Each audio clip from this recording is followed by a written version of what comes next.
बड़ों और बुजुर्गों को चरण स्पर्श, साथियों को नमस्ते और बच्चों को ढेर सारा प्यार। आइए शुरू करते हैं एक और प्यारी कहानी। कहानी का शीर्षक मुस्कान की ताकत। एक गर्मजोशी भरी मुस्कान दयालुता की सार्वभौमिक भाषा होती है। गहरे जंगल के एक कोने में एक छोटी सी चींटी रहती थी। नाम था चिंकी। चिंकी मेहनती थी, हर समय खाने की तलाश में भागती रहती। लेकिन वह बहुत शर्मीली थी। कभी किसी से ज्यादा बात नहीं करती और किसी नए से मिलते ही डर जाती। वहीं पास ही रहता था एक जाल बुनने वाला मकड़ा, स्पाइडी। वह बड़ा, मजबूत और बुद्धिमान था, पर उसकी बड़ी बड़ी टांगों और डरावने चेहरे की वजह से कोई उससे दोस्ती नहीं करता। सब उसे दूर से देखकर डर जाते थे। एक दिन चिंकी खाने की तलाश में एक बड़े पत्थर पर चढ़ गई, लेकिन अचानक उसका पैर फिसल गया और वह नीचे गिर गई। वह दर्द से कराहने लगी। उसी समय पास के पेड़ पर बैठे स्पाइडी ने उसे देखा। वह तुरंत नीचे आया।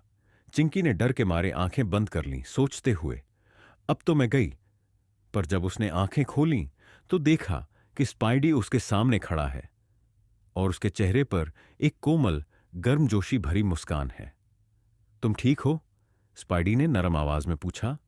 चिंकी हैरान रह गई। उसने धीरे से सिर हिलाया। स्पाइडी ने अपनी एक पतली टांग आगे बढ़ाई और कहा, आओ, मैं तुम्हें तुम्हारे घर तक छोड़ देता हूं। चिंकी झिझकते हुए उसकी टांग पर चढ़ गई। रास्ते भर स्पाइडी उससे धीरे धीरे बातें करता रहा। उसने उसके बारे में पूछा, उसे हंसाया और अपने खुद के मजेदार किस्से भी सुनाए। जब वे घर पहुंचे, चिंकी ने पहली बार मुस्कुराकर किसी को धन्यवाद कहा। अगले दिन चिंकी ने पहली बार खुद स्पाइडी को मिलने बुलाया। उसने उसके लिए शहद का एक छोटा सा टुकड़ा लाकर रखा। स्पाइडी की आंखों में चमक आ गई। धीरे धीरे दोनों की दोस्ती गहरी होने लगी। अब जब भी चिंकी जंगल में जाती और किसी को डरते या दुखी देखती, वह वहीं काम करती, मुस्कुराती, धीरे से बात करती और मदद का हाथ बढ़ाती। जंगल के दूसरे कीड़े मकोड़े यह सब देख हैरान रह गए। एक दिन एक तितली ने उससे पूछा, तुमने ये बदलाव कैसे किया? चिंकी मुस्कुराकर बोली, सब स्पाइडी की मुस्कान की वजह से। उसने मुझे सिखाया कि डर को तोड़ा नहीं जा सकता, पर एक मुस्कान से पिघलाया जा सकता है। धीरे धीरे जंगल में माहौल बदल गया। अब मकड़े से कोई नहीं डरता था।